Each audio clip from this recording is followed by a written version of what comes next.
जैसे ही लक्की और यास्मीन ने एक दूसरे को देखा, उन दोनों की आंखें खुली की खुली रह गई थीं। यास्मीन ने उसे देखते ही पहचान लिया था कि उसके सामने खड़ा आदमी आखिर कौन था। उसे मालूम था कि यही आदमी अभी थोड़े दिन पहले ही बैंक से सुप्रीम कार्ड लेकर निकला था। यास्मीन ने इसके बैंक से चले जाने के बाद मैनेजर से लक्की के बारे में बात भी की थी। तब उसने यास्मीन को बताया कि उसके पास कितना सारा पैसा और कितनी सारी प्रॉपर्टी थी। उसने ये भी बताया कि लक्की ही वो पहला इंसान था जिसने उस बैंक में से फिंगरप्रिंट के जरिए पैसे निकाले थे। ये सुनते ही यास्मीन की आंखें फटी की फटी रह गई थीं। अब जब इतना अमीर आदमी उसके सामने खड़ा था तो यास्मीन को समझ नहीं आ रहा था कि वो कैसे बिहेव करे। अरे तुम्हारी आंखें हैं या बटन तुम्हें दिख नहीं रहा कि मेरी बहन खड़ी है? इसके लिए चेयर कौन खींचेगा? भूमिका ने लक्की को हड़काते हुए कहा। यास्मीन ने भूमिका को घूर कर देखा और फिर लक्की की ओर प्यार से देखते हुए बोली, हेलो, कैसे हैं आप? भूमिका को लगा कि उसकी बहन लक्की के साथ फ्रेंडली होने की कोशिश कर रही थी ताकि वो अपनी बात से मुकर न जाए। फिर भी भूमिका से रहा नहीं गया और वो फिर से बोली कि चेयर खींचो, उसकी कोई जरूरत नहीं है, मैं खुद ही ले लूंगी। यास्मीन ने कहा और कुर्सी खींचकर खड़ी हो गई। वो लक्की के बैठने का इंतजार कर रही थी।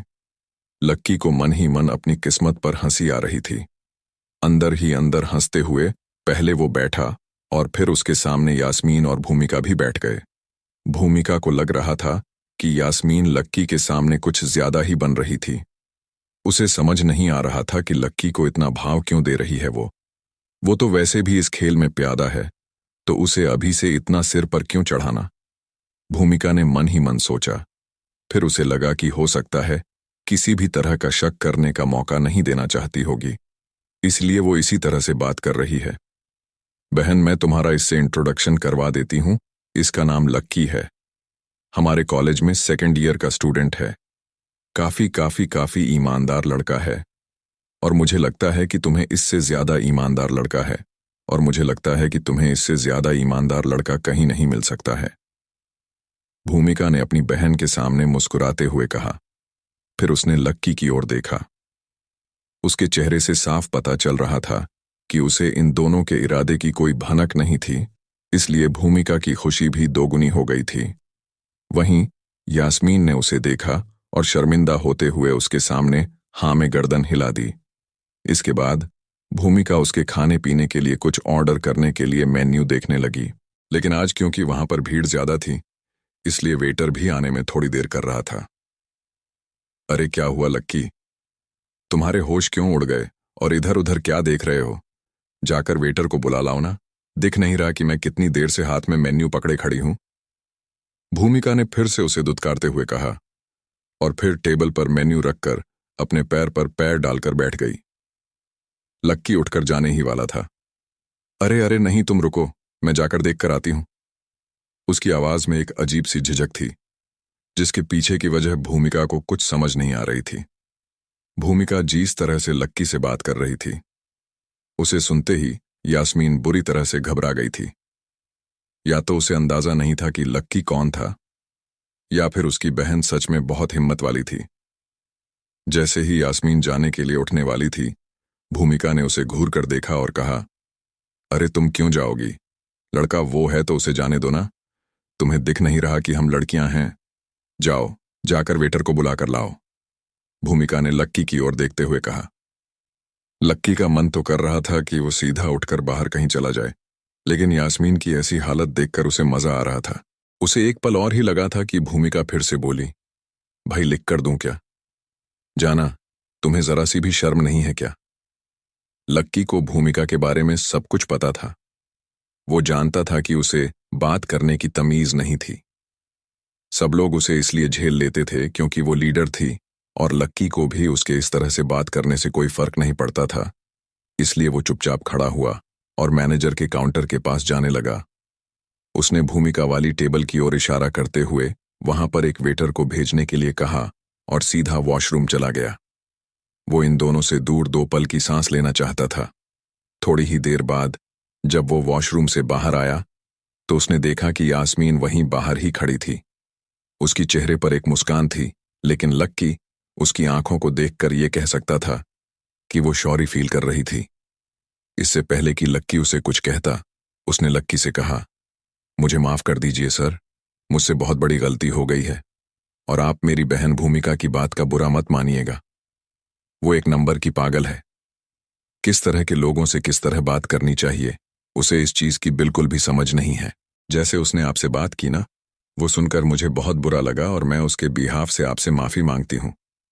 यास्मीन के माथे पर चिंता की लकीरें बन गई थीं। वो सच में बहुत परेशान दिख रही थी। नहीं, ऐसी कोई बात नहीं है। भूमिका मेरे साथ हमेशा ऐसे ही बात करती है, इसलिए मैं उसकी बातों का ना बुरा नहीं मानता। लक्की ने मुस्कुराते हुए कहा और फिर यास्मीन की आंखों में देखते हुए बोला, वैसे तुम्हें पता है कि मैं कौन हूं? लक्की को अभी तक यही याद था कि जब आखिरी बार जब वो यास्मीन से मिला था तो लक्की के बैंक के बाहर जाने के बाद भी यास्मीन ने उसकी बात पर विश्वास नहीं किया था कि वो है कौन। इसलिए लक्की को अभी भी इस बात पर शक हो रहा था कि वो भूमिका की बात पर इसलिए माफी मांगने आई थी क्योंकि उसे बुरा लगा था, या फिर वो इसलिए आई थी क्योंकि उसे उसकी असलियत का पता चल गया था। यास्मीन ने 1 सेकंड का वक्त लिया और फिर लक्की के सामने बिना कुछ बोले सिर्फ हाँ मैं अपनी गर्दन हिला दी। भले ही वो लक्की की असली पहचान के बारे में पूरी तरह से नहीं जानती थी, लेकिन फिर भी वो इतना तो जानती थी कि लक्की वाकई बहुत अमीर था। मुझे एक बात का जवाब दो, जब तुम खुद इतनी अमीर हो, इतने अच्छे बैंक में जॉब कर रही हो, तो फिर एक गरीब को अपना बॉयफ्रेंड क्यों बनाना चाहती हो? लक्की ने पूछा। जब से उसने यास्मीन को देखा तभी से उसके मन में यह सवाल घूमे जा रहा था। सर, वो असल में यास्मीन को समझ नहीं आ रहा था कि वो लक्की के सवाल का जवाब कैसे थे। अगर वो लक्की को सच बता देती तो उसे लग रहा था कि लक्की उसकी लाइफ की कहानी को यही खत्म करवा देता। लक्की अभिजीत से कई गुना ज्यादा अमीर था। अचानक यास्मीन को लगा कि ये उसके लिए और भी अच्छा मौका था। उसे लग रहा था कि अगर वो अभिजीत की जगह लक्की को फंसाने में कामयाब हो जाती है तो उसकी लाइफ सेट हो जाएगी और उसे फिर से कभी पीछे मुड़कर देखने की जरूरत नहीं पड़ेगी। पैसा, पावर, इज्जत सब उसके पैरों में होंगे। वो रातों रात अमीर हो जाएगी। बहुत अमीर, ये सोचते ही अचानक यास्मीन के दिमाग में एक तरकीब आ गई थी। वो सोच भी रही थी कि क्यों ना लक्की को ही इस्तेमाल किया जाए। इसलिए उसके सवाल के जवाब में यास्मीन बोली, आखिरी बार जब हम बैंक में मिले थे तब मैंने आपके बारे में ना बहुत गलत सोच लिया था। मुझे अपने आप पर बहुत गुस्सा आ रहा था।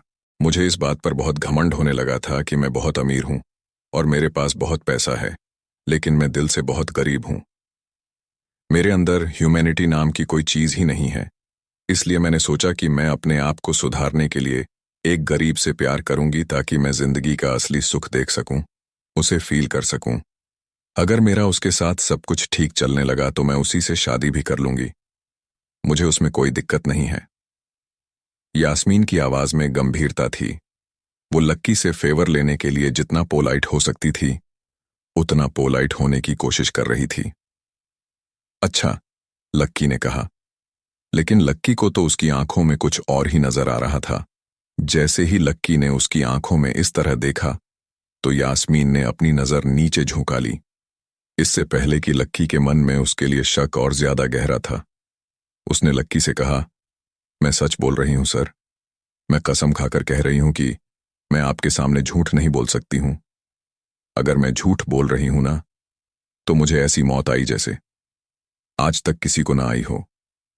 यास्मीन ने लक्की को यकीन दिलाने के लिए और उसका दिल जीतने के लिए कसम तक खा ली थी, लेकिन लक्की के मन में अभी भी शक बना हुआ था। लेकिन इसमें मैं तुम्हारी कोई मदद नहीं कर सकता हूं। तुम्हें तो पहले से मेरी पहचान के बारे में मालूम है और इसलिए मुझे नहीं लगता कि मैं तुम्हारे लिए ठीक रहूंगा।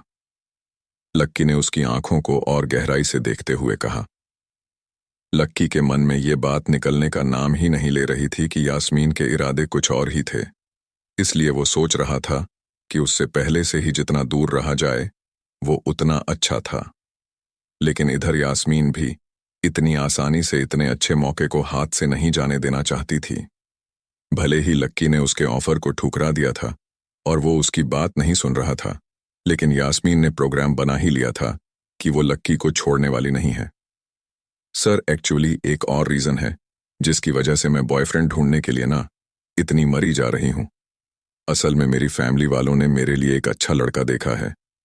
उसका नाम अभिजीत है।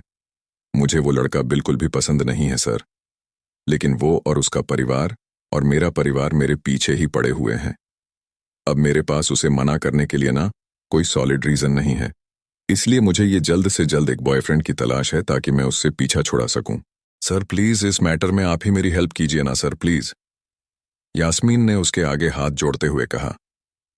अभी आधे घंटे पहले तो यास्मीन ये सोच रही थी कि आखिर वो ऐसा क्या करे जिससे अभिजीत उसे जल्द से जल्द प्रपोज करे, लेकिन अब जब उसे पता चला कि उसके सामने लक्की था और लक्की उससे कई गुना ज्यादा अमीर था, तो वो तुरंत अभिजीत के पाले से कूदकर लक्की के पाले में आ गई थी, जहां वो एक और अभिजीत के ऊपर जान छिड़क रही थी और उसके लिए लक्की को यूज करने वाली थी।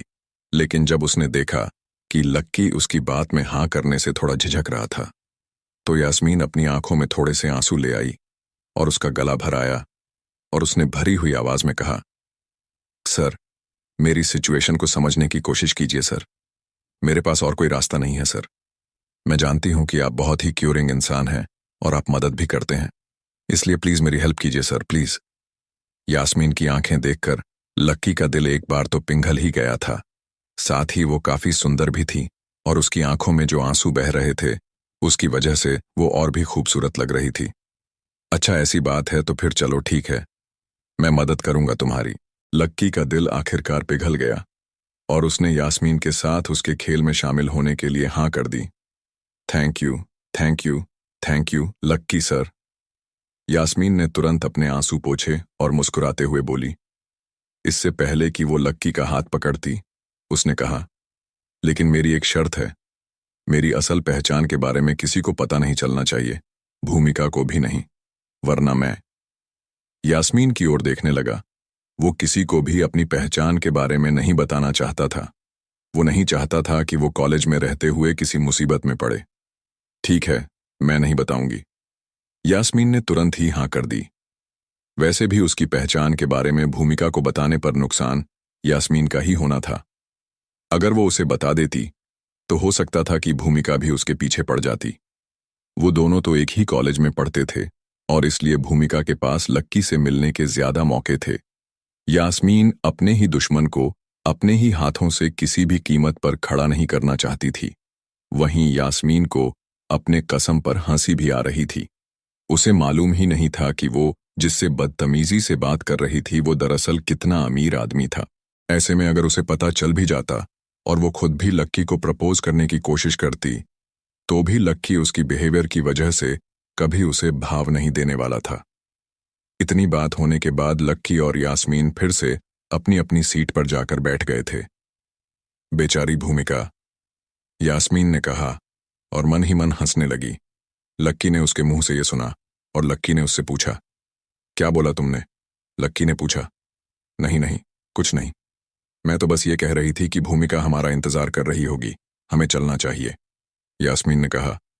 हाँ हाँ चलते हैं, लक्की ने कहा और आगे निकल गया। यास्मीन लक्की को जाते देखकर सोचने लगी। उसे एहसास हुआ कि उसकी चारों ओर सीटियां बजनी शुरू हो गई थीं। आज उसे पता चला कि लक्की की असली पहचान क्या थी। लक्की तो हाथी था और अभिजीत उसके आगे चींटी। अब आगे यास्मीन लक्की को किस तरह जाल में उलझाने वाली थी। कहीं लक्की ने यास्मीन नाम की कोई मुसीबत मोल तो नहीं ले ली थी। दोनों के बीच अब आगे क्या होने वाला था,